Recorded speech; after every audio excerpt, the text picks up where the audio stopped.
ज़रा हटके में खुशामदीद। मैं हूँ शाहज़ेब जिलानी, मेरे साथ हैं ज़रार खोड़ो और वसअतुल्लाह ख़ान। हमारे मुल्क में सियासत एक डिज़ास्टर है, हमारी मईशत एक डिज़ास्टर है। हमारे यहाँ जो कुदरती आफ़ात आती हैं, पिछले साल हमने देखा कि बारिशें और सैलाब से कितना हम मुतासर हुए, ज़लज़ले हमारे यहाँ आते हैं। और अब हम एक समंदरी तूफ़ान के लिए बज़ाहिर हमने अपनी कमर कस ली है। बिपरजॉय नामी ये तूफ़ान जो है, इसका स्टेटस अब जो है वो है बहुत शदीद साइक्लोन का तूफ़ान। कराची और ठट्टा के जुनूब में ये इस वक्त है, इसका रुख शिमाल मशरक़ की तरफ है। ये समंदरी तूफ़ान जुमेरात की शाम सिंध और गुजरात के साहिलों से टकराएगा। तेज़ हवाओं की रफ़्तार जो हमें बताई जा रही है मेट डिपार्टमेंट की तरफ से, वो 125 से लेकर 150 फ़ी घंटा हो सकती है। तो भारतीय गुजरात के जो 8 अज़ला हैं, वहाँ से काफ़ी लोगों को निकाला जा रहा है। अब तक कोई 20,000 लोगों को वहाँ से निकाला गया है। ये जो तूफ़ान है, इसमें ज़ाहिर है कि जो हमें बताया जा रहा है, धूल है, मट्टी है, बारिश है, तेज़ हवाएं हैं। सिंध में जो इलाके मुतासर होंगे उनमें ठट्टा, सुजावल, बदीन, थरपारकर, मीरपुर ख़ास और उमरकोट जो है वो इसका ज़्यादा निशाना होंगे। जबकि कराची, हैदराबाद, शहीद बेनज़ीर आबाद डिस्ट्रिक्ट और सांगड़ तक इसके जो है असरात जाएंगे। फ़ौज और सिविल इंतज़ामिया हरकत में आ चुकी है। लोगों को निकाला जा रहा है साहिली इलाकों से, कहीं प्यार से निकाला जा रहा है, कहीं सख्ती भी की जा रही है।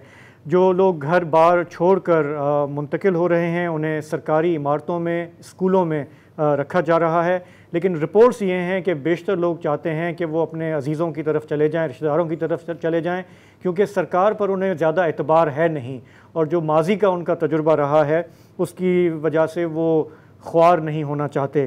तो ग्राउंड पे सिचुएशन क्या है? अच्छा, इसमें इससे पहले कि आप वहाँ बदीन और ठट्टा जाएं, मैं इसमें ऐड कर दूं कराची की जहाँ तक सूरत हाल है। कराची में शहरी रहमान जो वज़ीर माहौलियात हैं, उनका कहना है कि 113 मिलीमीटर बारिश जो है वो होगी जब भी ये तूफ़ान टकराएगा, उसके बाद के 48 घंटों में, जो कि एक अच्छी खासी क्वांटिटी है। इसके अलावा सी व्यू से लेके जो है फ़ेज़ 8 तक जो डिफेंस है, उनको कहा गया है भाई आप निकल जाएं, पढ़े लिखे लोग हैं, रज़ाकाराना तौर पे निकल जाएं, लेकिन वो भी नहीं समझ पा रहे हैं। इब्राहिम हैदरी और चश्मा गोट, इनको ख़तरा है कराची के मज़ाफ़ात में, तो इनके मकीनों का बंदोबस्त कैसे किया जा रहा है या नहीं किया जा रहा है। इसके अलावा 70 के करीब पुरानी इमारतें हैं, रिहायशी इमारतें कराची में, उनकी एवोकेशन जो है उसका क्या इंतज़ाम है, ये जो है देखने वाली बात होगी। तालीमी इदारे वगैरह बंद कर दिए गए और पावर प्लांट्स जो हैं कराची के, खुसूसन के इलेक्ट्रिक के, वो बंद हो सकते हैं कल के बाद। डिपेंड करता है कि हवाओं की शिद्दत क्या है और तूफ़ान की शिद्दत क्या है। तो हम इस पर मज़ीद बात करेंगे, कोशिश करेंगे कमिश्नर कराची को हम प्रोग्राम में लें कि गवर्नमेंट कराची के हवाले से क्या कर रही है। लेकिन इस वक्त जो फोकस है वो साहिली इलाके हैं सिंध के, कराची से बाहर, जहाँ ये तूफ़ान का ज़्यादा असर होगा, और वहाँ क्या सूरत हाल है ये समझने के लिए हमें महबूब ब्रोही ज्वाइन कर रहे हैं ठट्टा से। वो इन साहिली इलाकों का दौरा कर आए हैं। टाइम टीवी चैनल है, सिंधी न्यूज़ चैनल है, उसके लिए वो काम करते हैं। महबूब, सबसे पहले ये बताइएगा कि आप किन किन इलाकों से होकर आए हैं और ख़ुद वहाँ क्या मंजर आप देख कर आए हैं? जी शाहज़ेब, वसअतुल्लाह और ज़रार सबको सलाम। हम जो आज विज़िट किए हैं ठट्टा का साहिली इलाका, जो सबसे ज़्यादा अफेक्ट होने जा रहा है, और समुद्री तूफ़ान खुदा ना खास्ता करीब से गुजरता है या टकराता है तो केटी बंदर और खारो छान जो ठट्टा के साहिली इलाके, शाह बंदर और जाती सिजावल के अजला हैं, वो भी मुतासर हो सकते हैं। लेकिन सबसे ज़्यादा जो है केटी बंदर और खारो छान को ख़तरा है। तो खारो छान और केटी बंदर का हमने तफसीली दौरा किया है। जुओ का इलाका है, ये जो इलाका है ये तकरीबन 40 से 50 किलोमीटर का एरिया है, जहाँ के साहिली एरिया है। केटी बंदर शहर उसको खाली करवाया गया है और खारो छान को खाली करवाया गया है। उसके साथ साथ समुद्री जो जजीरे हैं उस पे 12 जो गांव जो साइली थे, देहात थे, उनको खाली करवाया गया है। उससे के साथ साथ जो शहर है उसको खाली करवाया गया है और अभी तक नकुल मकानी का सिलसिला जारी है। इसी जो असना में मैं आपको बताऊं कि ये एक मुस्बत जो डेवलपमेंट ये हुई है कि पहले माजी में लोग जो नकुल मकानी करने के लिए तैयार नहीं होते थे, लेकिन इसी मरतबा छाका जो मीडिया का अहम रोल रहा है, खासतौर पे हमारे इलेक्ट्रॉनिक मीडिया और सोशल मीडिया, जो उसका पॉजिटिव जो इम्पेक्ट ये पड़ा है कि लोग जो है इसकी सेंसिटिविटी को समझा है। लेकिन देहाती लोग हैं उनको भी अब समझने में आया है, जो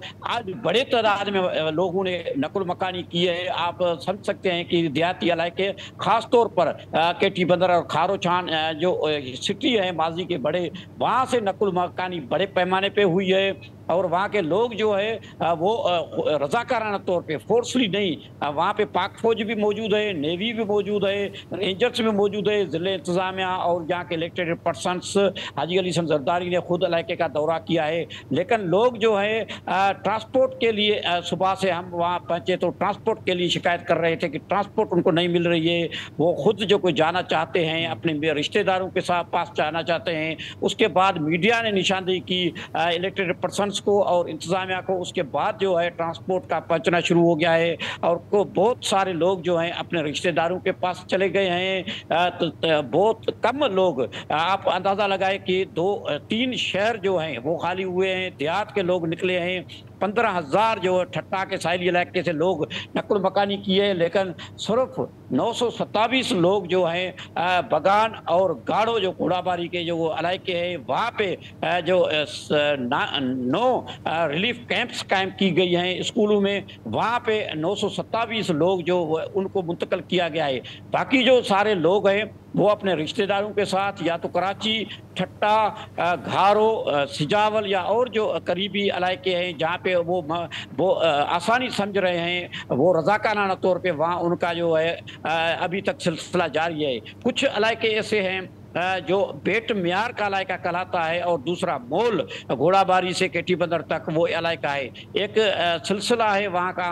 तो वहाँ के गांव भी, क्योंकि जो अगर समुद्री तूफान आने का खतरा बढ़ जाता है तो वहाँ 8 से 10 फुट जो खुद मौसमियात खाते की महकमा मौसमियात खाते वाले कह रहे हैं कि जो 8 से 10 फुट तक लहरें बुलंद हो सकती हैं। इसकी जो सूरताल से के नतीजे में क्योंकि साहिली जो गाँव है उनको बचाने के लिए हिफाजती बंद बनाए गए हैं, लेकिन बहुत उनकी हालत कमज़ोर है। खुद केटी बंदर का हिफाजती बंद वो बहुत शदीद कमज़ोर हो चुका है, उस पर दबाव जब बरकरार है। दूसरे बंद जो हैं उस पर थोड़ा ये बताइएगा कि जहाँ से सरकार ने लोगों की नकल मकानी की है या इनखला किया है, आपने वो जगहें विज़िट की हैं जहाँ पे उन फैमिलीज़ को रखा जा रहा है किसी सरकारी इमारतों में या स्कूल में? जी बिल्कुल, हमने विजिट किया है। बगान और जो गाड़ो के स्कूल्स हैं, हाई स्कूल्स हैं, प्राइमरी स्कूल्स हैं, एक हेल्थ जो वेटरनरी अस्पताल है और TCF के कुछ स्कूल्स हैं, वहाँ पे रखा गया है उनको।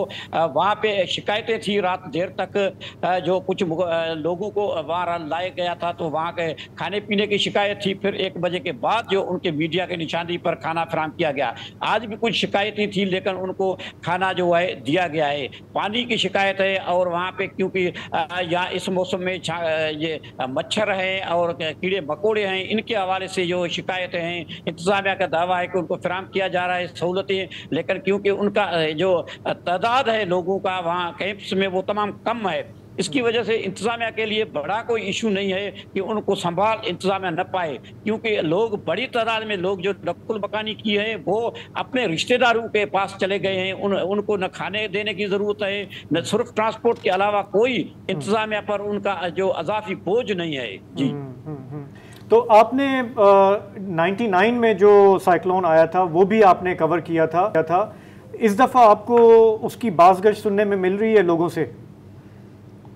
जी बिल्कुल, 99 का साइक्लोन जो है बहुत ख़तरनाक था और उसने जो जब हिट किया था ठट्टा और छिजावल डिस्ट्रिक्ट जो से एक ही ज़िला था उस वक्त ज़माने में, तो शाह बंदर और जाति को ज़्यादा मुतासिर किया हुआ था। जाति की साइली बेल्ट के जो गद्यार थे वो ज़मीन दोज़ हो गए थे, जो अपने सफ़े हस्ती से मिट जा चुके थे। वहाँ पे कोई इंसानी ज़िंदगी जो के नाम पे कोई सूरताल नहीं रही थी, बहुत तबाही हुई थी। हज़ारों लोग जो है मुतासिर हुए थे, लेकिन 450 लोग जो है वो फोत हो गए थे।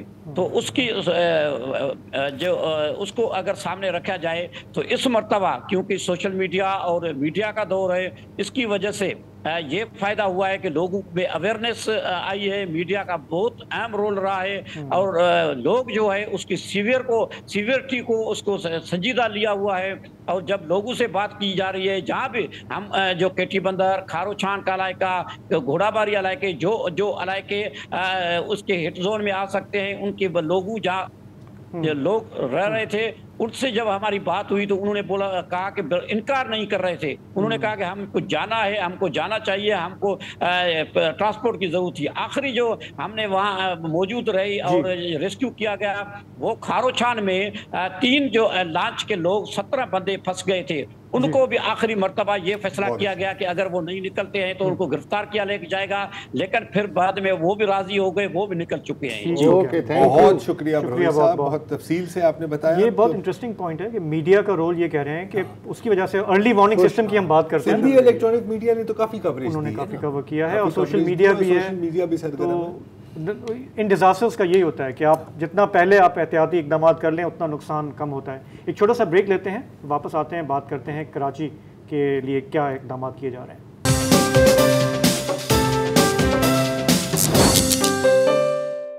तो कराची सबसे बड़ा शहर पाकिस्तान का, ये जो समुद्री तूफ़ान है इसका यहाँ पे क्या असर होगा, इंतज़ामिया ने क्या इकदाम लिए हैं। हमें इस वक्त प्रोग्राम में ज्वाइन कर रहे हैं कमिश्नर कराची मोहम्मद इकबाल मेमन। इकबाल मेमन साहब, हम देख रहे हैं कि काफ़ी एक्टिव हैं आप और आपका स्टाफ, तो कुछ बताएंगे कि इकदाम क्या हैं इस वक्त की जो सूरत हाल है। हमने 9 जून फ्राइडे को ही काम शुरू कर दिया था, एडवाइस शुरू कर दी थी और जो हमें पाकिस्तान मेट्रोलॉजिकल डिपार्टमेंट की तरफ से एडवाइजरीज आ रही थी उसके पेश नज़र और PDMA की तरफ से जो एडवाइजरीज आ रही थी उसके पेश नज़र, उसके बाद हमने एक इजलास किया संडे के दिन 11th को और सब स्टेक होल्डर्स को, जिसमें सिविल एडमिनिस्ट्रेशन, सूबाई गवर्नमेंट के पूरे इदारे और आर्मी के इदारे वो भी शामिल थे। और उसके पेश नज़र हमने 144 लगाया, साहिल समंदर की तरफ जाने पर पाबंदी लगा दी और इवैक्यूएशन प्लान बनाया जहाँ से हमें लोगों को इवैक्यूएट करना है। इसके अलावा हमने पूरे कराची में बिलबोर्ड्स को रिमूव करने के लिए एडवाइसेस दी, इंस्ट्रक्शंस जारी की और वो जो आज सारा काम कंप्लीट तकरीबन हो गया है। तो बिलबोर्ड्स रिमूव हो गए। अच्छा मेमन साहब, बिलबोर्ड्स जी, अच्छा ये जो आप बात करें इवैक्यूएशन की, इसमें थोड़ी सी कंफ्यूजन है अभी भी लोगों में कि कौन कौन से इलाकों को रज़ाकाराना बुनियाद पर आप लोगों ने हिदायत दी है कि जी आप लोग यहाँ से निकल जाएं और कौन सी जगह है जो जिसमें मैंडेटरी है, लाजमी है कि आप निकल जाएं? वो लाजमी है। 15,000 लोग हैं तकरीबन। इब्राहिम हल्दी का इलाका है, कोरगी क्रीक की तरफ आप जाएंगे, जिला मलीर में यहाँ पर 15,000 की तकरीबन आबादी है। डिफरेंट इलाके हैं, लाट बस्ती है, रेहड़ी का इलाका है, अली मोहम्मद खास के लिए गोट है, चश्मा गोट है, जटपाड़ा है, ये डिफरेंट लेकिन 15,000 है। इनके लिए हमने 18 रिलीफ कैंप्स बनाए हैं बदली जिले के अंदर और इनकी इवैक्यूएशन तकरीबन आज मुकम्मल हो गई है। बाकी रिमेनिंग लोग सुबह तक पहुंच जाएंगे। कल का दिन हमने बफर पे रखा था, आज हमें हर चीज़ कंप्लीट करनी थी। तकरीबन हमने हर चीज़ अचीव कर ली है जो हमने अपने टारगेट्स रखे थे। इसके अलावा जो क्लिफ्टन की साइड पर शॉपिंग मॉल्स हैं या रेस्टोरेंट है, उनको हमने एडवाइस दे दी थी कि वो बंद हो जाएं, वो बंद हो रहे हैं, वो हो गए हैं और शॉपिंग मॉल भी कल बंद रहेंगे, कल से बंद रहेंगे। अच्छा मेमन साहब, एक और जो काफ़ी ख़तरे की बात है मेरे नज़र में कि इस वक्त कराची के आधे जो रोड्स हैं वो खुदे हुए हैं, अगर आधे नहीं लेकिन काफ़ी रोड खुदे हुए हैं, बिलखुसूस डिफेंस में, डिस्ट्रिक्ट सेंट्रल में। आप देखें अब जितनी बारिश फोरकास्ट हो रही है तो इम्कान तो यही है कि वो पानी से भर जाएंगे, किसी को नजर ही नहीं आएगा कि वो खड़े हैं कहाँ। तो अब जाहिर है कि अब इस एक दिन में तो काम मुकम्मल नहीं हो सकता, तो कोई इस तरह के इकदाम लिए जा रहे हैं कि कम से कम कोई वार्निंग साइंस या कोई झंडे ऐसे कुछ लगाए जाए कि लोगों को पता लगे कि यहाँ पे ना आए। बताया गया है, खुद बताया था जब हमारे साथ की मीटिंग में थे संडे को, कि इस पे आप वार्निंग साइंस लगा दें, जो लगा दिए गए हैं। आज मैं वहीं पे शाम को विजिट पर था और वहाँ पे लगा दिए गए हैं ताकि लोगों को ये पता हो कि यहाँ ख़तरा है और ये डगप है, स्ट्रीट रोड्स डगप हैं। तो यही चीज़ की जा सकती है। मेरा ख्याल है कि हम कराची की इंतजामिया जो है वो फुली इक्विप्ड है। और अच्छा इकबाल मेमन साहब, आपने वो तो बता दिया कि लाजमी जो इनखला है जिन जिन इलाकों से होगा, ये जो रज़ाकाराना इनखला की बात की है आपने, मेरा ख्याल है कि सीव्यू से लेके और फेज़ 8 के आखिर तक, जिसमें ईमार वगैरह के इलाके भी शामिल हैं। एक तो ये बता, रेजिडेंशियल की बात यहाँ पे नहीं है। रेजिडेंशियल आपने नहीं उनको नहीं छेड़ा कि वो नहीं वो वहाँ पे नहीं है। फेज 8 में या ये जो ये सीव्यू वालों को भी आपने नहीं कहा कि वो बाहर निकले? नहीं कहा। तो आपके ख्याल में खतरा नहीं है उन्हें? जी उनको खतरा नहीं है। अगर कोई आज हमने विजिट किए हैं तो बाद में हम विजिट करेंगे, अगर कोई इमारत हमें कहीं नजर आती है कि ये डेंजरस है, ये गिर सकती है बिकॉज ऑफ हाई, तो आपने कितनी इमारतों की निशानदेही की है कराची शहर में जिनसे इनखला ज़रूरी है, जहां लोग रह रहे हैं, इंसान रह रहे हैं, इसलिए कि 113 मिलीमीटर बारिश की पेशगोई है विद इन 48 आवर्स, जो कि कल से किसी भी वक्त शुरू हो सकते हैं। जी जो इस तरह की बिल्डिंग्स है जिनसे इंफ्रा हमने करवाना है, उनको हमने साउथ से आज हमने काफ़ी खाली करा दी हैं, ईस्ट से करा दी हैं। ये मैंडेटरी हैं, वो बिल्डिंग्स हैं जो डेंजरस हैं, ये मखदूश हैं, इनसे हमने लोगों को निकालना है और वो ज़रूरी है। उनकी जान का आपने कोई लिस्ट मुश्तहर की है, शाया की है, या लोगों को अचानक से कहा कि निकल जाए? क्या किया क्या आपने, ये मैं पूछना चाह रहा हूँ। ये लिस्ट ऑलरेडी इनको शेयर्ड है। 578 बिल्डिंग्स हैं टोटल डिवीजन के अंदर, इनको नोटिस दिए गए हैं ऑलरेडी, फिर दोबारा से नोटिस दिए हैं और ये खाली कराने का अमल शुरू हो चुका है, काफ़ी हो चुकी हैं। और इसमें 578 जो बिल्डिंग्स हैं इसमें सारी की सारी क्रिटिकली डेंजरस नहीं है। इसमें तकरीबन 70 के करीब बिल्डिंग्स हैं जो हमने इमीडिएट खाली करा दी, जो तकरीबन 50% काम हो गया। तो ये जो डेंजरस बिल्डिंग्स हैं इसकी असेसमेंट ऑलरेडी हुई है। ये पिछले साल भी यही नंबर था, इन लोगों को ऑलरेडी पता है। ये एक्सरसाइज डिस्ट्रिक्ट एडमिनिस्ट्रेशन ने SBCA के साथ मिलकर की थी और इन लोगों को पता है। इसमें से कुछ बिल्डिंग्स ऑलरेडी वैकेंट हैं, वो उन लोगों ने खाली कर दी क्योंकि उनको ऑलरेडी पता है। और इसलिए मैंने ये इंस्ट्रक्शंस दिए कि जो वैकेंट हैं उसमें बिल्कुल सील कर दिया जाए, उसमें कोई बंदा। अच्छा, विद इन सिटी जो मकीन जिनसे आप खाली करवा रहे हैं उनके लिए तो कैंप वैम्प की ज़रूरत नहीं है, उनके तो जान पहचान के लोग होंगे, चले जाएंगे वो। यही this is what they are saying, लेकिन हमने अपना बंदोबस्त किया हुआ है। और साउथ में भी हमने, डिस्ट्रिक्ट साउथ में भी हमने रखी हुई है कैंप्स। NJV स्कूल का हॉस्टल हमने रखा है, जिन्ना मेडिकल यूनिवर्सिटी का हमने हॉस्टल रखा हुआ है के लिए, और ये 3-4 दिनों की बात है खाली, और उनके लिए साउथ में ये रखा है। लेकिन हमने हर जिले में मलीर के अलावा भी रिलीफ कैंप्स का बंदोबस्त किया हुआ है जिसमें। और एक और क्राइसिस जिसकी तरफ वजीर तवानाई ने तवज्जो दिलाई है, पावर प्लांट्स बंद हो सकते हैं। जाहिर है वो तो आपके इख्तियार में नहीं है, लेकिन प्लान B है कोई? अगर इस तरह का कोई सिलसिला है तो देखिए, ये हमें कैलेक्टिक से हमारी कोऑर्डिनेशन है, वो हमें ऑलरेडी इसके बारे में कुछ बताएंगे। इस वक्त तक उनकी तरफ से हमें कोई तरह की कोई डिस्कशन नहीं हुई और इस तरह से कोई उनकी तरफ से कोई एडवाइस नहीं है हमारे पास। ठीक है, बस एक हमारी रिक्वेस्ट है, ये अब आपने बिलबोर्ड हटा दिए, इन्हें वापस नहीं आने दीजिएगा। ये तूफान खैर से गुजर जाए, ये शहर उसके बगैर तो शारा फैसल पे है, पता नहीं उसके बगैर बेहतर रहता है। बट शुक्रिया आपका बहुत बहुत प्रोग्राम में आप ज्वाइन किया। अच्छा, ये जब हम बात करते हैं ना, और हम जो विजुअल्स भी दिखा रहे हैं, हम ग्राउंड से दिखा रहे हैं और कुछ सैटेलाइट इमेज भी हम दिखा रहे हैं, राइट। लेकिन एक मुत्तहिदा अरब इमारत के जो एस्ट्रोनॉट हैं सुल्तान अल नियादी साहब, उन्होंने बाकायदा ऑर्बिट से, खला से वीडियो बनाई, अगर वो वीडियो है हमारे पास, अगर वो वीडियो हम चला दें कि ये तूफान खला से कैसे लग रहा है। बैनुल अक़वामी खलाई स्टेशन में है वो बहरा अरब से गुजरते हुए उन्होंने ये वीडियो बनाई है। ये बीर जाए तूफान, आई ऑफ द स्टॉर्म, यानी तूफान की आंख, वो भी आपको नजर आएगी। और दूर से आप देखें तो बहुत बेजरर लगता है ना, और इसके बीच में हो तो पता लगेगा कि क्या रहा है। वॉइस ऑफ अमेरिका जो है, दूर से बहुत चीजें बेजरर लगती हैं। ये सोशल मीडिया पे डाली है ये वीडियो। अच्छा, अब ये तो हुआ पाकिस्तान की जो हालात हैं। अगर हम भारत की जानिब जाएं, क्योंकि ज़्यादा इम्पैक्ट वो यही कह रहे हैं ना कि केटी बंदर और गुजरात के बॉर्डर के बीच। मैं आपको वाया गवर्नर हाउस ले जा सकता हूँ। चले उधर चलते हैं पहले। आपको तो पता है, आपके दोस्त कामरान टिसोरी साहब शायद आपके वो गवर्नर हैं, और दर्द दिल में आपको पता है उनका कोई सानी नहीं है। उन्होंने ये कहा है कि जो CVU बंद होने से जिन लोगों का रोज़गार मुतासिर हुआ है उनके लिए 15,000 राशन बैग जो हैं उनमें तकसीम किए जाएंगे, और वो ज़ाती तौर पे सूरत हाल पे नज़र रखे हुए हैं। और उन्होंने कहा है कि गवर्नर हाउस का जो एमरजेंसी हेल्पलाइन है 1366 24 घंटे खुला हुआ है। मैं जाग रहा हूँ। साहिली पट्टी के लोग भी यहाँ आके राशन वसूल कर सकते हैं, मतलब ठट्टा और बदीन से भी अगर आप चाहें तो आके गवर्नर हाउस राशन वसूल कर सकते हैं।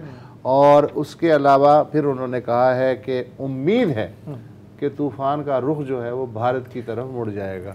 गवर्नमेंट डिपार्टमेंट भी यही कह रही है यार, अब गवर्नर ने कह दिया तो आपको अच्छा तो नहीं यार, बात सुनो यार, ये मेरी हर बात को इस्तेमाल किया है यार, मेरी हर बात को तर्स क्यों देता है यार, पता नहीं आपकी, मैंने इसमें ऐसे नहीं, क्योंकि आपने बता रहे हैं ही नहीं ना जिंदगी में। बिल्कुल सही है, नहीं इसमें तो खबर दे रहा हूं। कामरान टिसोरी साहब की बात हो रही है, सरकार माफ कर, वो कुछ भी कह सकते हैं। अच्छा तो ठीक है, उन्होंने भारत का जिक्र किया। अब मुझे नहीं पता ये दुआया तौर पे उन्होंने कहा है कि अल्लाह करे ऐसा हो जाए या हक़ाइक़ की बुनियाद पे, लेकिन बहरहाल हम वक्फे के बाद भारत की जो सूरत हाल है गुजरात की, उस पर थोड़ी सी बात करेंगे।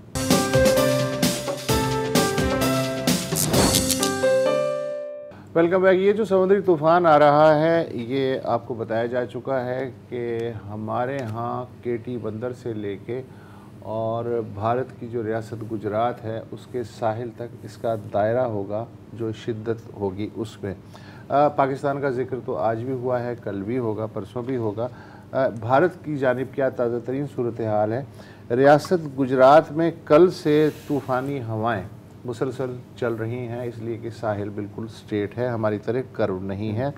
भारतीय महकमा मौसमियात के मुताबिक समुद्री तूफ़ान रियासत गुजरात के दो हिस्से हैं, सौराष्ट्र और कच्छ।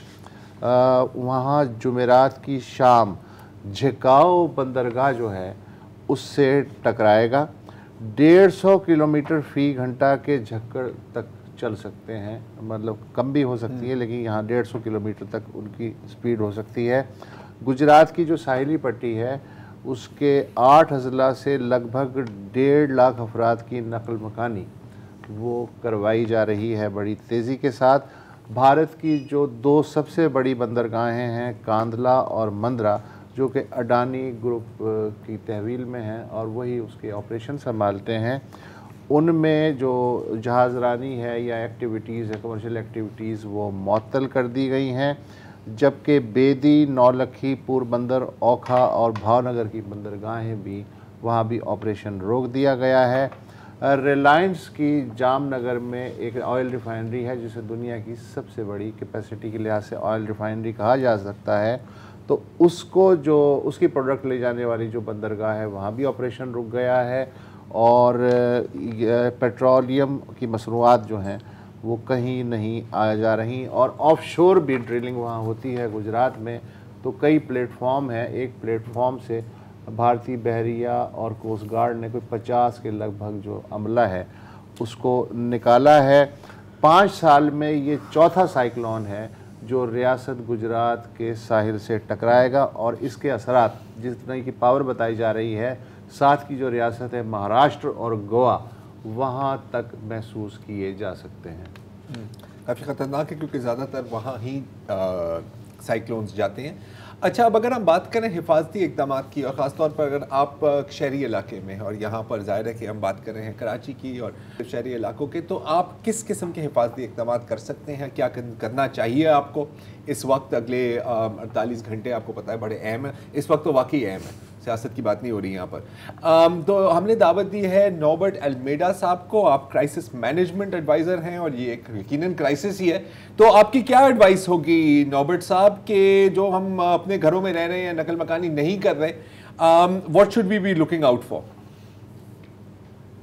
ज़रा देखें, अगले 24 घंटे में विंड का जो इम्पैक्ट है वो सबसे ज़्यादा होगा। उसके बाद ये अगले 20 घंटों में बारिश कुछ देर में शुरू हो जाएगी, फिर बढ़ती जाएगी और अगले 48 घंटे तक बारिश भी होगी। तो ज़्यादातर हवाओं की वजह से जो नुकसानात हो सकते हैं उसके लिए हमें तैयारी करनी चाहिए। जैसे आपने कहा, अगर कराची शहर लें तो शहर इसमें ऊंची बिल्डिंग्स हैं, दूसरे कंस्ट्रक्शंस हैं, कच्चे मकानात हैं, झोंपड़ियाँ हैं, मुख्तलिफ स्ट्रक्चर्स हैं। तो इसमें हवा जो है उससे जो चीज़ें उड़ेंगी, आप जिस छत को देखें कराची में तो उसमें नीली आपको टैंकियाँ नज़र आएंगी, ये प्लास्टिक फाइबर ग्लास की टैंकियाँ हैं। अगर वो खाली हैं हवा के ज़ोर से वो भी उड़ सकती हैं। अमूमन बैल्कनीज़ पे लोग जो है अपने घरों में चीज़ें स्टोर करते हैं, अंदर घर के अंदर जगह नहीं है, वो आपके सर पे गिर सकता है। तो इस तरह की हिफाजत जो है, दरख्त हर जगह नहीं है इस शहर में, ताहम जो हैं वो गिरते रहते हैं। आज हमने देखा कि एक पुल पे पोर्ट के करीब जो है एक खंबा गिरा है स्ट्रीट लाइट्स के साथ। तो इस तरह के नुकसान ज़्यादा हो सकते हैं लोगों को, और इसका ख्याल लोगों को ज़्यादा रखना है। अच्छा, जो गाड़ियों में जी जी जी जी बोले आप गाड़ियों की बात करें।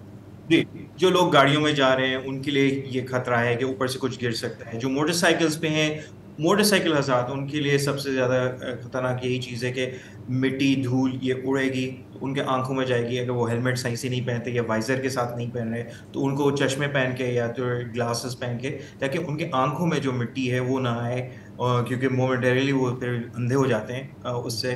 तो ये इस तरह की चीज़ें, और फिर ज़ाहिर बात है सांस लेने में दिक्कत होगी। इस वक्त जो है, जैसे समंदर के तरफ जाएं तो समंदर की तरफ जो है इस वक्त जो है रेत जो है वो गीली है। शहर के अंदर खुदाई हो रही है, मुख्तलिफ काम हो रहे हैं, नाले बन रहे हैं एक्सेट्रा। उसमें जो सड़कें बन रही हैं उसमें जो मिट्टी पड़ी हुई है साइड में ढेर हुए हैं, वो उड़ के हर जगह, जब तक बारिश ना हो, जैसे बारिश शुरू हो जाएगी तो उसमें फिर कमी आ जाएगी। लेकिन हवा के दबाव की वजह से उसमें जो है जो चीज़ें उड़ जाएंगी उससे आपको ख्याल रखना पड़ेगा। अच्छा, अब नॉबर्ट, एक तो 2-3 और बातें भी आती हैं, एक तो बिजली और दूसरा गैस। इस पर भी मेरा ख्याल है कि आपने आज अपने ट्विटर थ्रेड में भी बात की है। तो गैस लीकेजेस का जो ख़तरा होता है जब इस तरह की हवा चलती है, उसके बारे में आप थोड़ा सा मुझे बता दें। देखें, इसमें भी वही गैस के लीकेज में मेंशन किया है, वो इसी वजह से किया है कि अगर कुछ गिर जाता है आपके पाइप्स, हमारे जो गीज़र्स बाहर लगे हुए हैं लोगों के, बिल्डिंग्स के जो जॉइंट एरियाज़ में, ओपन एरियाज़ में गैस लाइंस लगे हुए हैं, किसी के बाउंड्री वॉल पे गैस लाइन है, उसमें अगर कोई गिर गया है, आपने गौर नहीं किया है, वहाँ से हल्का फुल्का लीक हो गया, तो आपने इसका ख्याल रखना है। तो इसलिए जब आप पहले अगर फ़ौरन चूल्हा ना जलाएं, देखें, इंतज़ार करें, देख लें, सूंघ लें, एक गैस की बू आती है कि सुई गैस में जो है आपके वो जानबूझ के वो एक ऑर्डर डालते हैं ताकि आपको महसूस हो अगर लीक हो। तो पहले तो इसका ख्याल है। दूसरी चीज़ ये है कि बिजली के जो बटन है उसमें भी स्पार्क्स होते हैं, उससे भी आग लग सकती है अगर गैस लीक है। तो आपने एहतियात ज़रूर करना है इस चीज़ पे, और देखना चाहिए कि गैस आपके अगर लाइंस जो हैं इंफ्रास्ट्रक्चर या प्लास्टिक के लाइंस है, उसको कोई मेटल चीज़ गिर गई है उस पर तो वो उसको काट दे। तो आपने देखना है कि हमारे स्ट्रक्चर्स जो हैं पुराने भी हैं, लोग मेंटेन भी नहीं करते हैं, और आजकल क्योंकि गैस का बुरान भी है तो लोगों ने सिलेंडर्स भी यूज़ करना शुरू कर दिया है। वो कई जगहों पे घर के बाहर सहन में पड़े हुए हैं या इस तरह की जगहों में। तो उसके लिए आपने देखना ज़रूरी है कि कहीं गैस लीकेज ना हो। बेहतर यही है कि आंधी के टाइम पे आप उसको बंद कर दें और जब ज़रूरत हो फिर उसको खोल दें। अच्छा नॉबर्ट, एक आखिरी बात, अब हम सबने गाड़ियाँ तो अपनी पार्क करनी होती हैं, अक्सर लोग रोडों पे भी पार्क करते हैं, अपने घरों में भी खुली जगह में पार्क करते हैं, और एक ख़तरा अगेन जैसे आप कह रहे हैं कि चीज़ों को गिरने का ख़तरा है। तो कोई ऐसा तरीका है आपके पास, कोई जुगाड़ है कि जो गाड़ियाँ बाहर पार्क है इनको महफूज कर सकें? जी, अगर आप एक तो ये कोशिश करें कि दरख्तों के नीचे ना खड़ी करें। अमूमन लोग खड़ी करते हैं छांव के लिए, इस बार ना खड़ी करें, थोड़े दूर जाके खड़ी करते हैं, क्योंकि दरख्त जो है आपको नहीं पता कि हवा के झोंके से वो कितने गिर जाएं ना गिरें, तो आपकी गाड़ियाँ, आप अमूमन देखते हैं ये होता रहता है। अभी रिसेंटली लाहौर में भी बारिशों में इसी तरह हुआ था कि मॉल रोड पे गाड़ी जो है उसके ऊपर दरख्त, पुराना दरख्त गिरा है। तो आपने ये करना है कि खास और मेन चीज़ जो है दरख्त में जो सामने गाड़ी में जो सामने वाला शीशा, पीछे वाले शीशे, साइड वाले शीशे अगर वो टूट भी जाएं तो आप गाड़ी फिर भी चला सकते हैं बगैर दिक्कत के। सामने वाला शीशा टूट जाता है तो उसमें फिर आपको चलाने में मुश्किल हो जाता है कि सामने आपके आंखों में मिट्टी आ रही है, पानी आ रहा है, एटसेट्रा। तो उसके ऊपर आप चादर डाल दें, गत्ते के जो हैं कार्टन पड़े हुए पुराने वो डाल दें, उसको पैक कर दें थोड़ा बहुत कि प्रेशर जो उस पर कम लगे अगर कुछ गिरता भी है। और अगर टूट भी जाता है तो क्रैक हो जाता है, क्योंकि आगे वाला स्क्रीन खास तौर पे वो प्रोटेक्टिव स्क्रीन है, वो बिल्कुल चूड़ा हो जाता है आपको बचाने के लिए कि हादसे में खास तौर पे अगर कोई हो जाता है तो वो जो है वो बिल्कुल शैटर हो जाता है। तो इसलिए आपने उसमें ख्याल करना है कि वो एक बार वो क्रैक हो गया तो वो पूरा ही उतर जाता है, आप इसको ज़्यादातर नहीं चला सकते, तो उसको ज़्यादा प्रोटेक्ट कर लें। ठीक है, और कोई सवाल? बस बहुत शुक्रिया Norbert for your safety tips. अच्छा, ये जो काफ़ी सारी चीज़ें जो हैं वो कॉमन सेंस की हैं, इस लिहाज से कि ये तो सारे रिस्क असेसमेंट हमें वैसे ही करने चाहिए, लेकिन जब तूफान आ रहा है तो आपकी likelihood of going things wrong वो बढ़ जाता है। हाँ, वो कहते हैं ना कि there is nothing common about sense, तो कभी कभी बड़ी बेसिक चीज़ें भी बतानी होती है। सही है, ठीक है। हाँ, अच्छा, अब क्लाइमेट चेंज। जी, तो क्लाइमेट चेंज का ये है कि काफ़ी लोग ये कहते हैं कि जी कि ये कुदरती आफत है, तो दूसरे कहते हैं कि नहीं ये जो कुछ हो रहा है ये मौसमियाती तब्दीली का नतीजा है। तो थोड़ा सा मैंने इसको देखा आज और पता ये चला कि जी हमारे यहाँ ज़्यादातर जो साइक्लोन आते हैं वो आते हैं बे ऑफ बंगाल में, वो उसके लिए मशहूर है। बिल्कुल। लेकिन अब अरेबियन सी को जो लोग स्टडी कर रहे हैं वो कह रहे हैं कि अब ये भी एक हॉट स्पॉट बनता जा रहा है। और जो क्लाइमेट साइंटिस्ट हैं, जैसे गोवा में एक है भारत का नेशनल इंस्टीट्यूट ऑफ ओशनोग्राफी, फिर बरतानिया का है नेशनल ओशनोग्राफी सेंटर, इनके साइंटिस्ट का कहना है कि अरेबियन सी जो हमारा बहर अरब है वहाँ पे टेम्परेचर बढ़ रहा है, और वो ना सिर्फ सरफेस का बढ़ रहा है बल्कि नीचे भी बढ़ रहा है, और उसका ताल्लुक है ओवरऑल ग्लोबल वार्मिंग से। तो उनका ये कहना है कि उसकी वजह से अब हमारे यहाँ जो फ्रीक्वेंसी है साइक्लोन्स की वो बढ़ रही है, उसकी शिद्दत बढ़ रही है। और उन्होंने डेटा देखा है 1995 से लेके अब तक। कल भी हमने बात की, कितने सारे हमने साइक्लोन गिनवा दिए, अभी वो सब भी बता रहे थे कि अब वो पहले तो उसका हब होता था बे ऑफ बंगाल, और वहाँ इसलिए कि वहाँ पे दर्जा हरारत ज़्यादा है पानी का, लेकिन अब यहाँ पे भी चूँकि नोट किया जा रहा है तो इधर भी फ्रीक्वेंसी बढ़ रही है। तो मिसाल के तौर पे हमारे भी एक मौसम पे नज़र रखते हैं, एक सरकारी गैर सरकारी इदारा है पाक वेदर, उसके हैं उवैस हैदर। उन्होंने कहा कि जी कि वैसे इसका एवरेज टेम्परेचर जो है हमारे समंदर का इस वाले का वो होता है 26-28 डिग्री सेंटीग्रेड, लेकिन आहिस्ता आहिस्ता अब ये बढ़ के जो है ये 30-32 से भी ऊपर जा रहा है। तो जब हम इसको कुदरती आफत कहते हैं तो साइंटिस्ट अब ये कह रहे हैं कि इसका लिंक जो है वो उससे बनता है ओवरऑल आपके यहाँ जो ग्लोबल वार्मिंग है, हमने जो माहौलियात ख़राब किया, माहौलियात जो आपने इंसानों ने हमने खुद किए, हम हमारे अपने करतूत हैं, तो ये उसी का एक शाखसाना है जिसकी तरफ ये पॉइंट आउट कर रहे हैं। तो मेरा ख्याल एक ब्रेक ले लेते हैं, वापस आते हैं, फिर आपको बताते हैं कि जब इस तरह के वाक़यात होते हैं और खड्डे मड्डे होते हैं शहरों में तो बाकी मुल्कों में लोग इससे कैसे निपट रहे हैं। खड्डे मड्डे।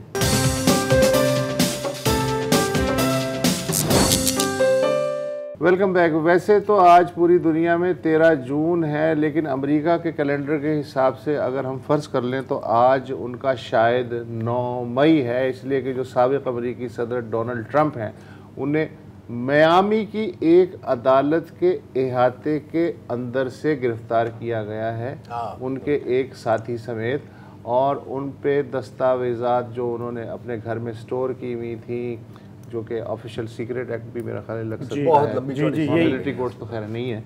तो वो उसके तहत जो है इंडाइटमेंट, शीशे टूटे, शीशे के दौरान अभी सिर्फ इतनी आई है, ब्रेकिंग इतनी आई है, अभी विजुअल नहीं है हमारे पास। अच्छा, ये है कि वो जो दस्तावेजात, तो मुझे वो बड़ी क्लासिक है। वो न्यूक्लियर सीक्रेट्स हैं क्या? नहीं, बड़े सीक्रेट्स हैं कि मतलब अगर इस मुल्क ने उस मुल्क पे हमला कर दिया तो हमारा क्या रिस्पॉन्स होगा। मैं पूरी लिस्ट नहीं है लेकिन बड़ी तफसीली है। और सबसे जो मेन मसला इसका क्या हुआ है कि भाई साहब ने वो डब्बों में डाल के ना अपने बाथरूम में रखी हुई थी। नहीं, लेकिन ये बताइए कि आज अभी आप बता रहे थे वक्फे में कि उनके जो हामी हैं, हाँ मैं बता रहा हूँ ना अभी रिएक्शन क्या है बना रहा ना, तो बेसिकली हामियों पे आता हूँ। पहले मैं बाथरूम की बात करता हूँ, ठीक है, क्योंकि आपको पता है आप कभी कभी यहाँ पाकिस्तान में आपने बाथरूम से रिपोर्टिंग भी देखी होगी, तो मैं भी वही करना चाह रहा हूँ। वहाँ पे डब्बे पड़े हुए थे और उनके अंदर बिल्कुल ये सीक्रेट डॉक्यूमेंट्स थी हर किस्म की। तो जो इनके दिफा में आ रहे हैं वो कह रहे हैं कि यार देखो, मतलब आप क्या चाहते थे कि वो गराज में रख दे, गराज में तो ताला ही नहीं होता, बाथरूम में कम से कम ताला होता है। तो लोगों ने याद कराया कि बाथरूम उस वक्त को ताला लगाया जाता है बंदा उसके अंदर होता है, जब बंदा बाहर निकल जाता है तो कोई भी उनके अंदर दाखिल हो जाता है। फिर वो कहते हैं कि नहीं इसका प्राइवेट बाथरूम है, कोई एरा वैरा तो नहीं घुस सकता। उनके चाहने वाले भी कोई आर्ग्यूमेंट चाहने वाले जो उनके हैं, आपने उनका मेन 9 मई का आपने जिक्र किया, तो मैं जनवरी 6 का भी जिक्र करना चाह रहा हूँ जब कैपिटल पे हावी हो गए थे ना। ट्रम्पेंडू कह सकते हैं यार आप जो कहना चाहें आप कह सकते हैं, मैं वैसे पूछ रहा हूं। नहीं आप बिल्कुल चले वो ट्रम्प के परवाने, तो पॉइंट है ट्रम्प के परवाने, ट्रम्प के जाले, जो भी आप जो ये बेहतर है। तो वो कह रहे हैं कि सर हम बस एक ऑर्डर के लिए इंतजार कर रहे हैं और हम निकल जाएंगे। और हम उन्होंने कोई इंस्ट्रक्शन दी हुई है क्या कि अगर मुझे अरेस्ट कर लिया जाए तो आपने ये करना है? यार टारगेट भी बता दिया नहीं, वो इनफैक्ट इंटरेस्टिंगली इनफ उनका जो है ना ट्विटर का वर्जन उन्होंने बनाया, truth social by the way, Trump का ट्विटर। नहीं ये बताओ पेंटागन के गेट पे वो जाएंगे? अभी मुझे मैं उनकी आप उन पे नजर रखते हो इसलिए आपसे पूछ रहे हैं। मैं उनके व्हाट्सएप ग्रुप में शामिल नहीं हूँ तो मुझे नहीं पता कि वो वहां जाएंगे या नहीं जाएंगे, लेकिन डीप स्टेट की बातें होती हैं वहाँ पे, मरीन हेडक्वार्टर या डेल्टा फोर्स। सर जैसे मुझे पता लगा, कसम से मैं आपको बता, वो कोई वाशिंगटन में, कसम से मैं आपको नहीं, हो सकता है कि उन्होंने कुछ इबरत पकड़ ली हो सकता है, लेकिन जो उनके पोस्ट आ रही थी ना इससे पहले कि ये तो मतलब आपको निकलना चाहिए, इस तरह की बातें हो रही थी। फिर काफ़ी उनके जो साथी हैं और उनके जो फॉलोअर्स हैं वो वीडियोस भी अपलोड कर रहे थे, लॉक लोड एंड एम इस तरह के। और इनको आप हल्का ले सकते हो, लेकिन अगर आपने देखा है और सबने देखा है कि 6 जनवरी को क्या हुआ था जब ये बाकायदा अंदर दाखिल हो गए थे। तारीख में ऐसा नहीं हुआ अमेरिका में, नहीं तारीख वाकई तारीख नहीं हुआ ऐसे अमेरिका में, लेकिन इसको कहा जा रहा है द स्टूपिड कू। कि आपने सोचा कि भाई ये भी द स्टूपिड कू के आपने सोचा कि भाई बस अगर हम बंदे निकाल दें और हम अंदर घुस जाए तो बस ऑटोमेटिकली मुल्क हमारे हाथ में आ जाएगा। ऐसे कैसे हो सकता है? हमने कैपिटल पे कब्जा कर लिया यार, अब तो हुकूमत अगर कैपिटल दारुल मतलब is the focus of government, हमने उस पे कैप्चर कर लिया तो हम गवर्नमेंट बन गए। लेकिन ऐसा नहीं हुआ, लोगों को काफी भारी तो क्या बड़ा सवाल ये है कि अमेरिका का जो अगले साल का सदारती इलेक्शन है क्या अब वो मुतनाज़ा हो जाएगा? यार सदारती इलेक्शन अगर ट्रम्प नहीं है, बहुत दूर की ऑपोजिशन लीडर को गिरफ्तार कर लिया। सदारती इलेक्शन तो आप बहुत दूर की बात कर रहे हैं। अमेरिका मुसल्ला है, आपको पता है। हर एक के पास आप तो वहाँ 2 साल 3 साल आपने गुजारे भी एज ए कॉरेस्पॉन्डेंट, हर घर से असला निकलेगा। तुम अच्छा इनके सपोर्टर्स के घर से तो मतलब दर्जनों के हिसाब से तो AR-15 वहाँ अगर कोई नॉट अ जोक, वहाँ अगर कोई ट्रम्प पांडू जो है वो धमकी दे रहा है तो वो आप उसको लाइटली नहीं ले सकते। नहीं लाइटली नहीं ले सकते, इसलिए कि स्कूलों में एक आदमी पागल जाके कर सकता है, ये तो फिर भी एक आइडियोलॉजिकल वो है ना, आइडियोलॉजिकल है। ऑल्दो इनकी नेटवर्क्स को थोड़ा सा तोड़ने की कोशिश की गई है, जैसे वो जो प्राउड बॉयज हो गए या ओथ कीपर्स एक मिलिशिया है जो ट्रम्प को सपोर्ट कर रहा है अब, और वो है सब साबिक और सर्विंग मिलिट्री और पुलिस पर्सनल। यार ये वो मिशिगन के गवर्नर को जो उन्होंने यार वो एक और ग्रुप था, वो एक और ग्रुप था। इस बंदे को आपने देखा होगा शायद, उसकी आंख के ऊपर एक वो आई पैच है, और अभी हाल में ही जनवरी 6 की जो हमला था उसके अंदर इसको कोई मेरा ख्याल है कोई 10-12 साल कैद दी गई, एग्जैक्ट फिगर मुझे याद नहीं है। तो वो भी नेटवर्क्स है, लेकिन फिर नेटवर्क के नीचे एक हिडन नेटवर्क भी होती है ना। और ट्रम्प का आपको पता है सारी अपील है राइट विंग,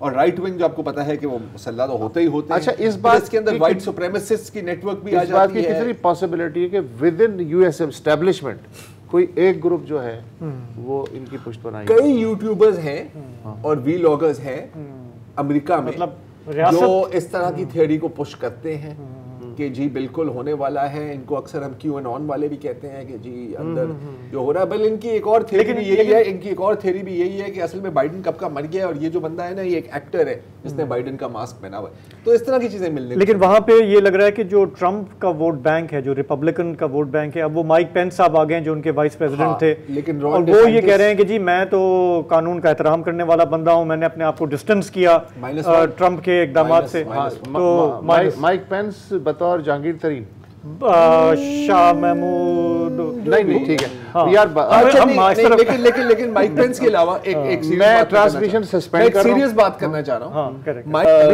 माइक पेंस के अलावा रॉन डिसेंटिस रिपब्लिकन अब ये सिगरेटों के नाम लेने पे आ गया है ये बंदा। नहीं, वहाँ पे खिलाड़ी बहुत सारे हैं, खिलाड़ी बहुत सारे हैं रिपब्लिकन पार्टी में भी, इस पे हम नेक्स्ट टाइम बात कर लेंगे।